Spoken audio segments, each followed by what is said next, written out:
Ya Rasulullah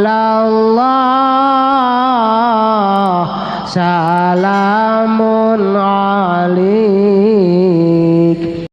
Wari neuli rakyat, ya Allah ya Rabb. Urang neuli di pengajian kos kieu marake kopea marake tiung teh. Ketika geus bubar jelemana ieu kene tiungna dipiceun. Ini kumaha deui coba ieu. Tarolah urang mah geus kaeusi di jero benak hate ku ilmu. Aya ngradasieun ka Allah, tapi nu teu ngaji. Lamun urang neuleuh di ditu di Cikupa di perumahan naon ngaran nu di Cikupa teh.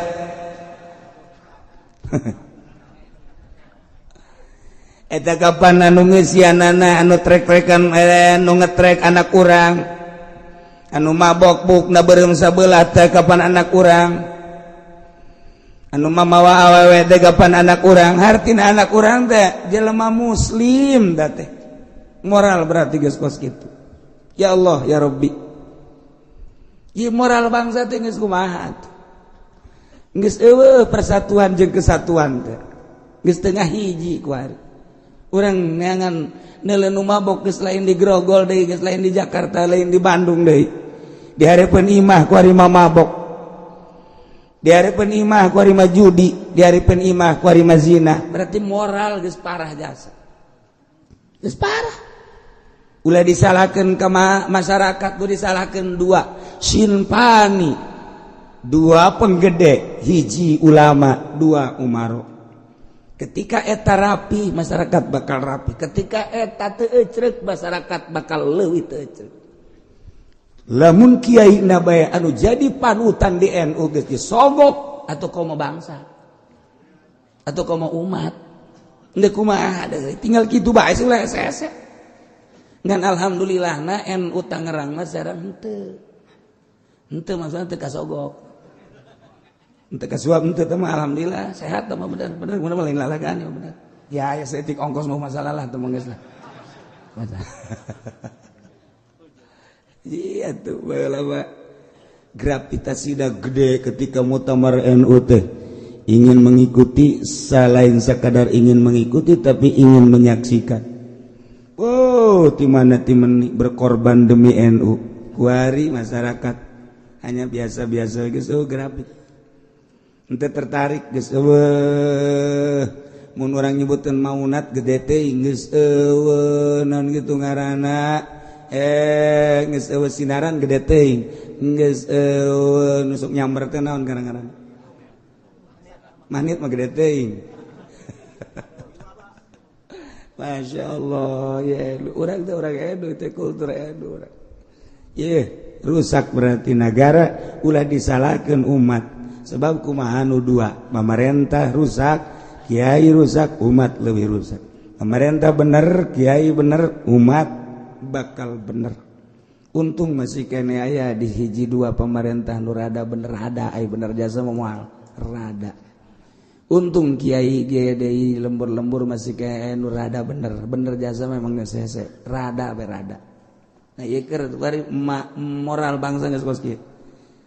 Geus teu ngatur ku ari. Geus teu nuturkeun ka Kangjeng Nabi. Seakan ngabohongkeun ka Kangjeng Nabi. Awas.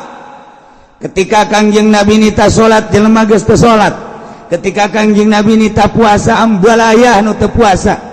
Terbuka ku ari mah teu puasa teh. Ketika Kangjeng Nabi nita zakat jelema geus teu ngazarakat.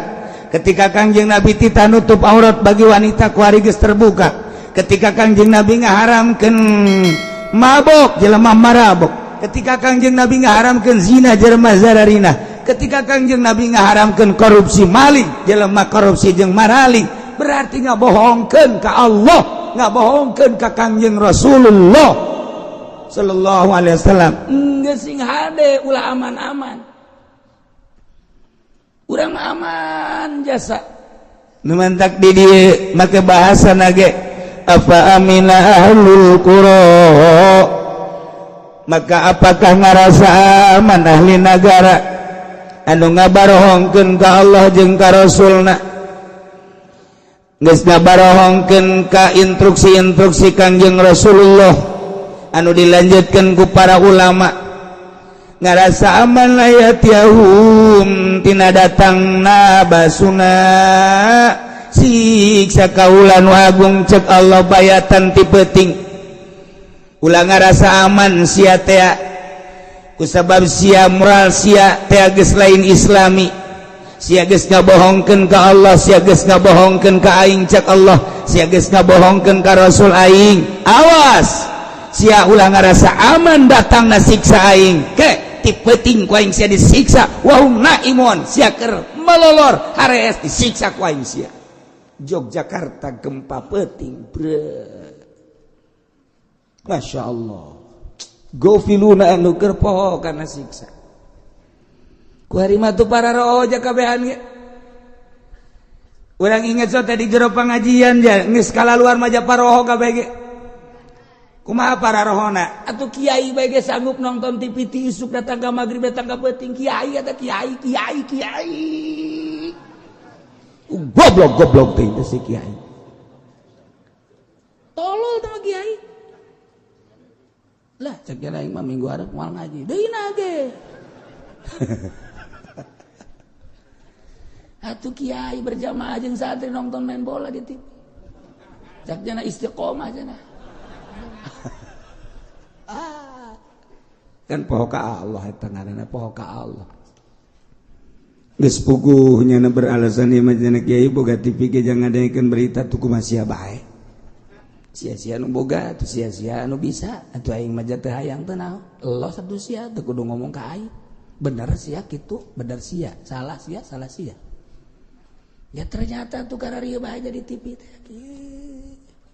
kiai baheula mah kula nosok didongeng-dongeng kapan Kiai Hairun teh mun urang nyaba di hareup aya kitab mun nyaba kabenerannya na keur aya di patengahan di tengah patengahan aya kitab mun nyaba keur di dapur aya kitab mun nyaba nyana keur di luar aya kitab jaki itu kiai baheula mah kiai kuari mah jang paranti nonton TV di hareup TV-na aya jang di tengah TV-na aya jang di dapur TV-na aya jang urang dapur di kamar ge aya TV kiai kuari mah TV bahkan kurang puas meuli HP na ge nu gede teh nu aya layaran HP naon gara tuh sia mah nyahoban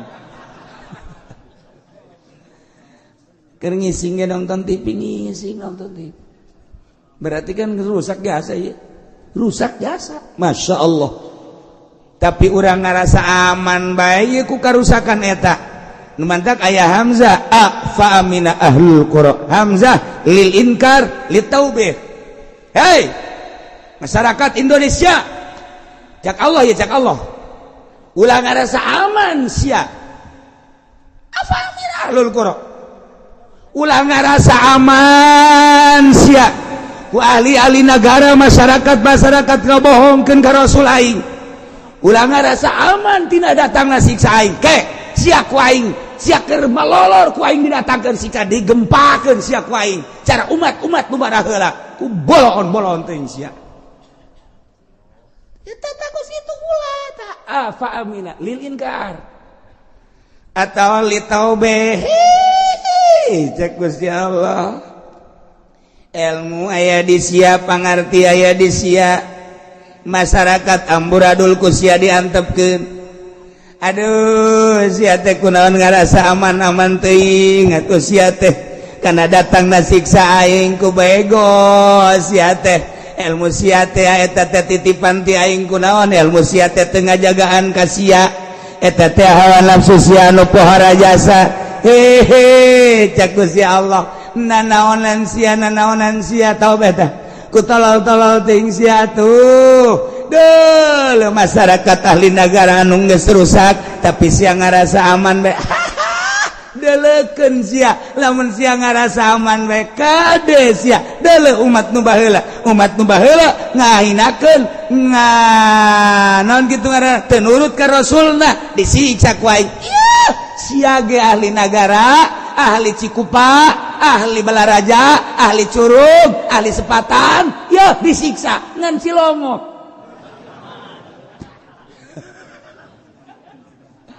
aman sebab eueuh nu zina di Cilongok mantep nu mabok eueuh nuju di Cilongok mah aya ge di Belaraja ngan di deuleu KTP-na urang Cilongok.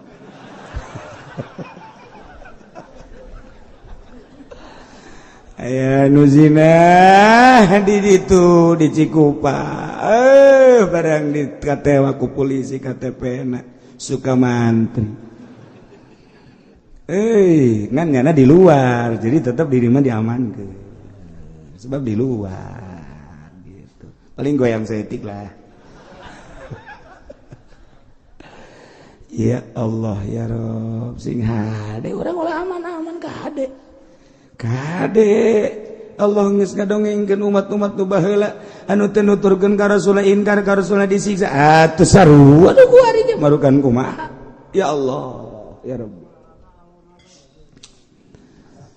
Awa amina ahlul qura ayatiyahum basuna duha wa hum yalabun jeung deui apakah ngarasa aman ngarasa tenang-tenang bae ahlul qura ahli-ahli negara khususna di negara urang ieu kabenaon kitu ngaranna negara Tangerang kade ulah ngarasa aman tina datangna siksa kusebab masyarakat geus teu nurut ka Rasul.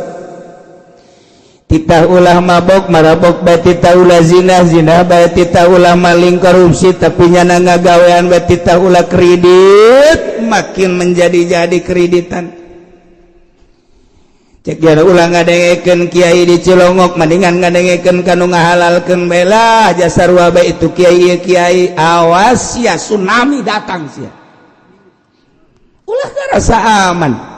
Ahli-ahli negara tina siksa Allah. Sebab telurut ka Rasulna awas ya siksa ku aing cek Gusti Allah duhan waktu duha wa hum yalabun ketika nyana heureuyan ulinan ameng-amengan keur lalagan dele Aceh waktu duha tsunamikeun ku Gusti Allah. Yogyakarta peuting ku Allah Berang Padang Masya Allah karim. Urang teh geus ditegor ku Gusti Allah tuh galunggung deuleu. Tuh Yogyakarta, tuh Padang, tuh tsunami. Tuh Ciamis, Pangandaran disunamikeun ku Gusti Allah. Sukabumi digoyangkeun ku Gusti Allah. Garut ieu ge panas termasuk tegoran ti Gusti Allah. Kade ulah ngarasa aman. Kusabab pemerintahan urang tina tahap awal dek ningkatkeun pertanian swasembada. Dipersiapkan kumanehanana alat-alat berbagai alat-alat berat yang dikirim ke berbagai kabupaten-kabupaten geus diinstruksikeun di luhur tetapi rencana tinggal rencana Allah anu ngabogaan stop ku Gusti Allah hujan di Sabang sampai Merauke hujan ku ari nyeunan hujan bae geus sabaraha miliar pemerintah emang iya hujan teh anang asli lain sia mah teh nyaona naon. Ditanya geus hujan, entos Kiai alhamdulillah banjir, aya guludugan. Eueuh. Sabaraha miliar kuari kerugian, lain kerugian ieu nyeunan hujan, nembakan hujan. Eta ge kudeudeuh keneh ka masyarakat daripada panas jasad. Tapi can aya hujan nu asli ti Gusti Allah. Deuk kumaha coba ieu?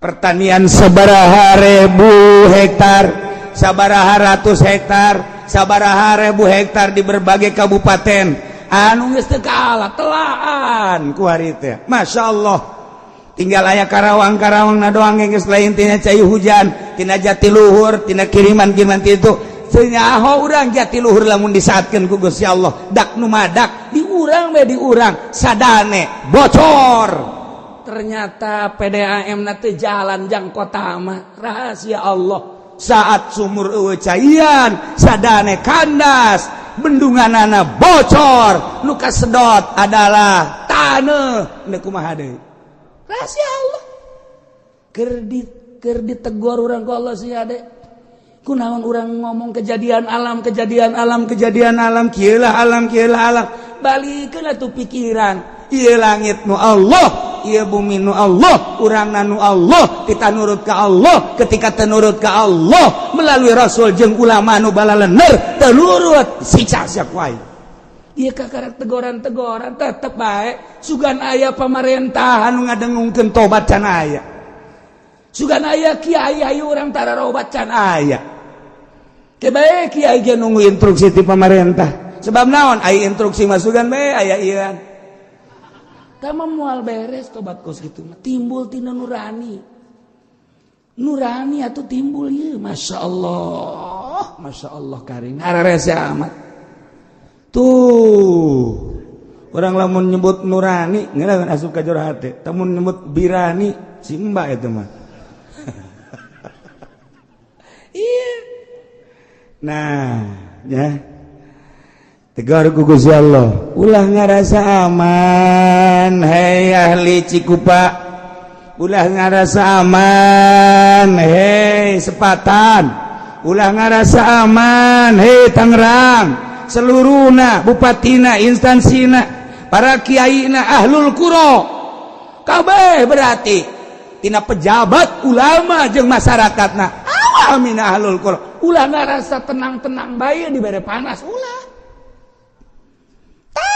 titah tobat tah coba beuh lamun aya bupati kuari ngayakeun kitu pembersihan tidak boleh ada yang mabok ketika ada yang mabok panggil gesel ketika aya nu zina panggil mun aya randa bawa ka ditu ka pendopo amankeun ku bupati mantap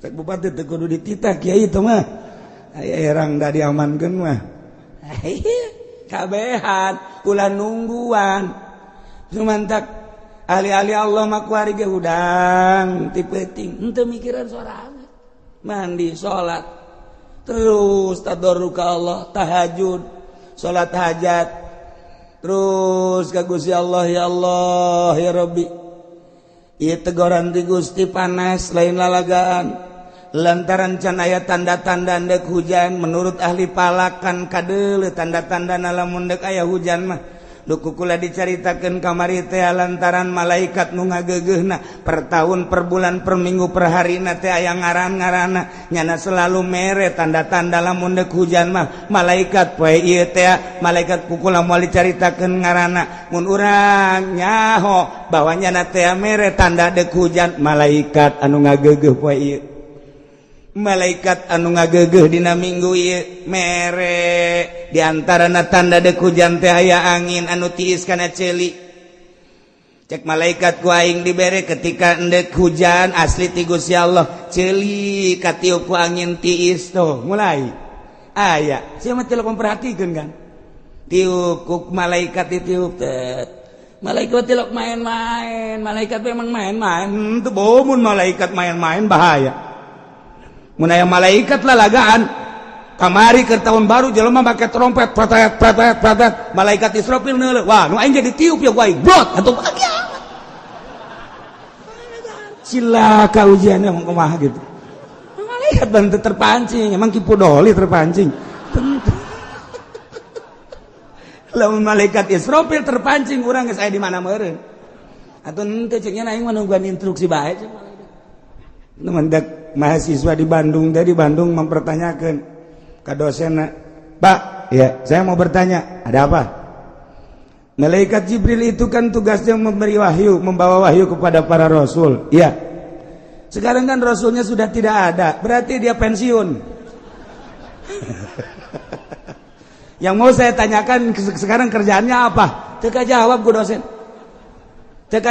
dosen iya ya apa ya saja oh hese terus bertanya di universitas baheula mah IAIN Cipadung kuari mah UIN meureun terus datang ka sababaraha universitas naik terus ka Trisakti ka ITB teu kajawab ku dosen aya lah kiai nu sok di masjid bae nu magahana ge lah paling 20-an nu bari batuk bae asal maca wa yajibul mukallaf asana ieu bisa ngajawab mah ieu Yana nanya, kayaknya saya mau tanya, ada apa? Malaikat Jibril kan tugasnya membawa wahyu kepada para rasul. Benar, pinter ujang. Tapi kan ku hari rasul geus aya diakhiri ku Kangjeng Nabi urang. Ieu tugas malaikat Jibril berarti pensiunnya. Atun tejang teu pensiun. Naon atuh ku hari tugas? Ku hari tugas malaikat Jibril mah ngumpulkeun batu. Ngumpulkeun batu. Jang naon? Jang meupeuhan sia. Ini sia ka ditu bisi ka peupeuh. Bisa tak kiai? Aing cenah kos kieu mah jawabanana ye. Jago tuh kiai. Kabeh dosen-dosen ge bakal ditimpahan ku batu ku malaikat cek kan. Malaikat Jibril teh ku ari ku bom, batu geus loba jasa. Duk ditimpah-timpah ku. Anu bener ge, sia teu percaya ka aing. Marah kiai. Tadi mah batuk bae ku teh ja. Marah mari kiai. Bakal ditimpakeun ku malaikat Jibril ka para mahasiswa, ka para pelajar SMA, SMP, SD, KB, termasuk ka para pejabatna bakal ditimpahan ku batu ku malaikat Jibril. Ulah tenang-tenang sia, cek eta kiai. Ih, kiai kolot juga gak amat cek eta. Bisa jadi kos gitu. Lantaran dosen-dosenna, pejabat-pejabatna, jeung kiai-kiaina geus teu nurut ka malaikat Jibril. Geus teu nurut ka wahyu nu dibawa ku malaikat Jibril ka para rasul. Kakedeung deui ujala batu sing gelembung ti heula kanu nanya ka aing sia. Ampun cek. Balik sieun nya. Aing mal nanya-nanya deui ka nya cek ya. Teu aya aing. Aduh, serem jasa teh kiai cek nya. Ieu awa amina ahlul qura, masyaallah. Tuh mantap. Ulah sembarangan nanya ke kiai ahli Allah mah bakal malik ka nyana sorangan. Itu kiai sok diuk baik itu emang kumaha kitu jawabanna. Beuh. Meyakinkan kiai mah kitu. Geus, tata mahasiswa barang datang ka imah aing bingung cenah deuk nyieun artikelna ya bingung ye makalahna kumaha ye masa malaikat Jibril ngumpulin batu.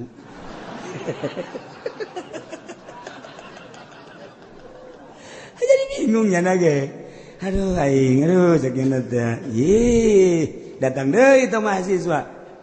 Datang deui mahasiswa. Kiai jangan sembarangan sakieu. Ini harus berdasarkan dalil sebab saya sedang membuat itu makalah yang akan diajukan ke dosen. Jadi kalau saya ini bertanya harus ilmiah jawabannya. Diuk siap bego. Oh, nyana geter-geter. Aing sekali ieu cenah lah geus lang, moal nanya deui geus aing mah. Ieu dibere ayatna. Afa wa aminalul qura. Dua ayat. Afa aminalul qura ayatiyahum basuna bayatan wa hum naimun. Awa aminalul qura ayatiyahum basuna duha wa hum yal'abun. Emang tiba heula ge malaikat Jibril anu dititah nyiksa-nyiksa ku Gusti Allah tadi instruksikeun ku Gusti Allah melalui malaikat Jibril. Jibril balikeun itu nagara anu dicicingan ku kaum Kangjeng Nabi Lut. Balikeun Jibril nu dititah. Jibril itu bere angin kaum Kangjeng Nabi Hud. Tiupkeun angin, instruksikeun. Jibril nu dititah. Nah, baca ku sia ayat ieu. Ketika dosen ngadidikna geus teu karena Allah karena materi jeung duit. Ketika rektor hanya untuk mencari sesuap nasi di universitas jeung di institut.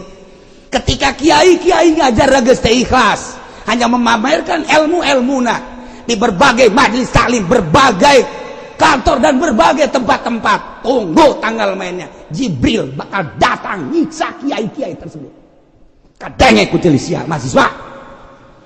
Geus kalau mal nanya di sabada sia, edit sia ka ditu. Diperdalam kunyana ieu ayat ieu bener begitu diperdalam ceriknya dibere hidayah ku Gusti Allah. Setelah hidayah neangan guru kapanggihlah jeung seorang wali Allah nyana berguru ditinggalkeun kunyana pendidikan formal anu nyana meunang kitu ngaji atau sekolah dididik di SD SMP orang Indonesia moal dibejakeun ngaranna hirup keneh mal dibejakeun ngaranna hirup keneh ku aring geesan nya nama. Tetapi setelah saya sarjana geus ditinggalkeun dipicin mun di urang ki Mufasir eta teh sarjana hukum esa dipicin ku nyana kasarjaanana topi nu hideung nu aya buntutan ka dieu teh. Masterna geus eueuh eta ki Mufasir tanya ka ki Mufasir. Salah seorang deui mahasiswa nu ieu nu kukula didongengkeun nu bertanya-tanya tentang malaikat Jibril dijawab nu ngajawabna geus maot kiai di Bandung. Nah, ku ari nanyana ibadah ka Gusti Allah. Bahkan Menteri Penerangan Harmoko datang ka manehanana. Terus diskusi jeung Harmoko, mantap Harmoko ku ari henteu berkeliaran ge selalu jeung manehanana bertobat. Lamun Harmoko baheula jadi Menteri Penerangan ditambah deui menteri luar biasa ditambah deui menteri luar kebiasaan nyana geus embung mana ku ari geus tobat nya mah dipenta ku ari dipenta komentar tentang Indonesia teu daek geus teu daekeun sulit saya untuk mengomentari di Indonesia cak Harmoko hirup keneh ku ari Harmoko na ge enggak saya mau dipenta sabaraha kitu penggede datang ke manehna sabaraha wartawan datang ke Harmoko tetap bungkem sulit sebab itu bekas saya sebab dari saya lengser bukan makin membaik makin hancur sejak saya menjabat saja sudah begitu apalagi sekarang jadi mau membicarakan tentang Indonesia bagaimana Harmoko na hirup keneh jadi kiai nang nyana ulah nanyakeun ka aing saya kiai nang di mana nyokos itu ulah sok nanyakeun saekeun sia ku aing hirup keneh tuh, emang kumaha? Embungan ya nama. Embung, tidak mau saya. Eta teh kos kitu teh dipublikeun di koran. Sebab naon? Ngisinkeun bangsa. Orang luar negeri emang teh loba nu datang ke Harmoko di Inggris, di Amerika. Loba nu datang. Tetapi apa pernah dijawab tentang Indonesia? Tidak. Ketika nanya tentang Indonesia, tanyalah kepada pejabat yang sekarang sedang menjabat. Ketika ditanya bagaimana Pak Harmoko tentang Presiden Jokowi, Jokowinya masih hidup, tanya Jokowi. Bagaimana tentang PDI, Megawatinya masih hidup, tanya Megawati. Harmoko geus teu daek. Masya Allah, hebat jasa. Geus cenah mah. Ku ari mau sajadah, salat. Boga perusahaan leuletika jeung sakadar.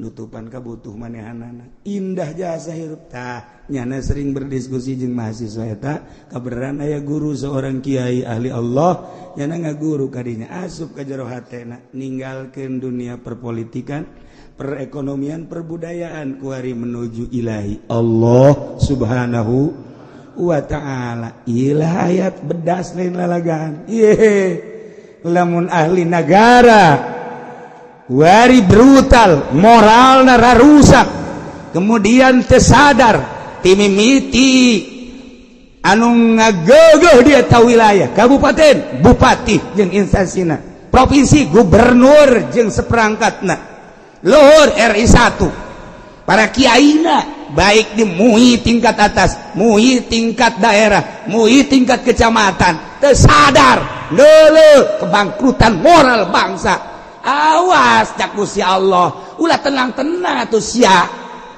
siksa ku aing sia mun teu penting beurang ku aing sia disiksa ulah nungguan siksa ieu geus tegoran lain lalagaan gunung nu ku ari batuk bae geus sabaraha gunung geus teu bisa diobatan batuk bae terus ke gunung meureun tah mah geus aya ieu kan virus beureun di jero teh ieu geus teu bisa Masya Allah lain lalagaan ya di urang teh panas sing hade teguran ti Gusti Allah hujan hanya sekedar buatan jang supaya niiskeun daerah ulah terlalu panas hujan asli mah asup ka taneuh timbul cai ti handap ka luhur ieu mah teu hujan asli mah lain deui lamun tas hujan jukut jarara di harejo ieu mah teu gitu coba tetapi tetap orang alhamdulillah rada tiis bae ngan lain eta coba nu kudu disadarkeun lain hayu babarengan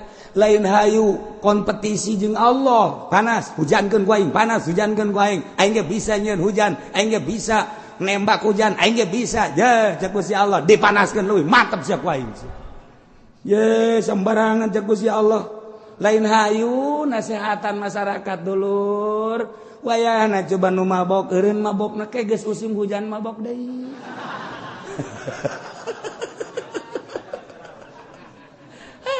tukangnya nasehatan Golkar sama kos gitu mah tirok bareres itu bener kan nasehatan anak Masya Allah Karim nah iya ditegur ku Gusti Allah dele umat nu baheula teu nurut ka Rasulna siksa ku aing tidak menutup kemungkinan kuari teu nurut ka Rasul aing siksa ku aing ulah ngarasa aman sia nonton TV bae nonton film bae SMS-an bae HP-an bae sia dan lain-lain sebagainya terus korupsi terus maling terus zina terus mabok dan lain-lain sebagainya delekeun ku aing mun teu berat penting siksa sia ku aing na'udzubillah min dzalik afa aminu makrallah fala ya'manu makrallahi illal qaumul khasirun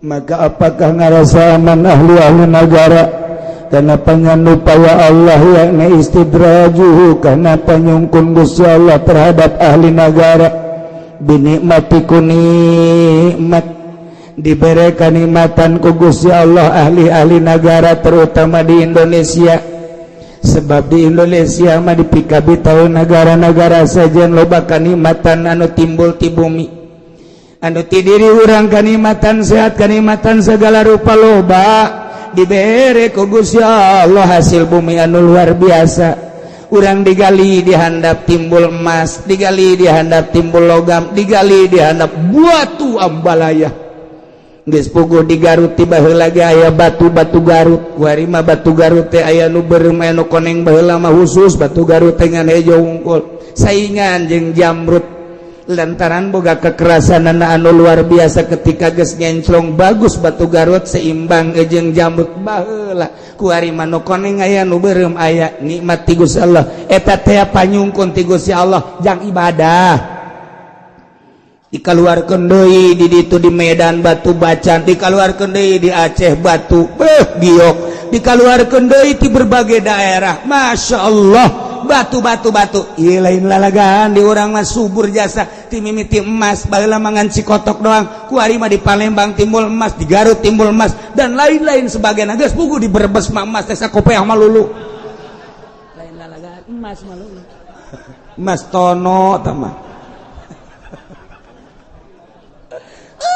logam teh perak teh perunggu teh ya Allah ya Rabbi lamun urang ningali pabrik besi baja ti koran aya di urang lain lagan teu beak-beak besi datang kanu jadi direkturna datang kanu jadi bosna urang Australia urang luar negeri urang Indonesia hanya jadi karyawan biasa Masya Allah Karim geus puguh lamun urang nyaritakeun emas anu aya di luar anu dibawaan ku Amerika urang mangan sakadar memandang dipuatkeun ka kapal diproduksi di urang diproduksi di kapal gelenyeng dibawa ka ditu urang nu bogana sebagai bangsa Indonesia ngan sakadar neule doang nu untungna hanya penggede di luhur jeung Amerika nu urang teh lain nagaranya negara nu urang urai barang pajak terus-terusan ketika urang tuh mayar pajak marahnya anak tetapi keuntungan anak lain dipakai ngabangun bangsa jeung negara hanya nyana doang ngan presiden urang mah tetep henteu korupsi henteu kanyawan teu korupsina nyana mah kempleng henteu nyana mah atuh gendutan Haji Pendi ja nyana mah iyalah afa amina ahlul qura ayatihum basuna bawata wa hum naimun awamina ahlul qura ayatihum basuna duha wa hum yalabun apakah ngarasa aman ahli negara kana panyungkun Allah isungkun naik jabatan tadina jadi staf kuari naik jadi camat pindahkeun deui ku Pak Bupati langsung naik jadi sekda, langsung naik deui bahkan bisa jadi bupati, bisa naik jadi gubernur. Eta teh hakikatna mah menang ti Gusti Allah. Naik jadi menteri, naik jadi RT. Awas panyungkun ti Gusti Allah dibere jabatan kade mun teu dipake ibadah siksaan wae. Ketika disungkun ku Gusti Allah, usaha ieu maju, usaha ieu maju, usaha ieu maju. Wow, jadi kelas urang teh di dunia teh mungkin tina 100 pengusaha dunia, urang teh bagian anu kesekianana. Weh, luar biasa panyungkun ti Gusti Allah. Leletikanana urang dagang, nu tadi nama biasa bae, kuari barada maju, panyungkun ti Gusti Allah. Pake ibadah, nurut ka Kangjeng Rasul. Henteu nurut, siksa bakal datang. Ketika orang dibere awak sehat, kurang dipakai muyah maye, lalagan, heureyan, pakai maksiat ka Gusti Allah, disungkun ku Allah. Dah, cak nya aing teu nanaon. Awak aing dipakai maksiat ge geuninganan Allah kieu bae ka aing mah. Deleukeun sakedeung deui, panyungkun ti Gusti Allah bakal dicabut, diganti ku siksa. Sing hade lain lalagan. Nah, nu mantak ditegur ku Gusti Allah, afa aminum makrullah. Apakah merasa aman ahli negara karena panyungkun Gusti Allah dengan nikmat? Awas bakal diberi siksa sekaligus kadek. Fala ya'manu makrullah, teu ngarasa aman kana siksa Allah, teu ngarasa aman kana panyiksa Allah illal qaumul khasirun, kecuali kaum-kaum anu rugi. Jelema nu ngarasa aman jelema rugi, jelema nu ngarasa tenang jelema rugi, jelema nu ngarasa indah hoy bae tenang-tenang we, awas siksa ku Gusti Allah, baik siksa perorangan atawa siksa keluarga atawa siksa sakemplok daerah atawa siksa secara nasional, awas sing ada. Ngeyelah urang ditita babalik ka Gusti Allah, sanajan pemerintah urang bupati urang can ngainstruksikeun tobat, wayahna urang masing-masing di lembur lobakeun tobat ka Gusti Allah Subhanahu wa taala. Besi aya nu brutal mabok zina tegor ku urang, besi aya nu judi tegor, besi aya nu maling tegor, kade ulah nangtang. Ya Rasulullah salam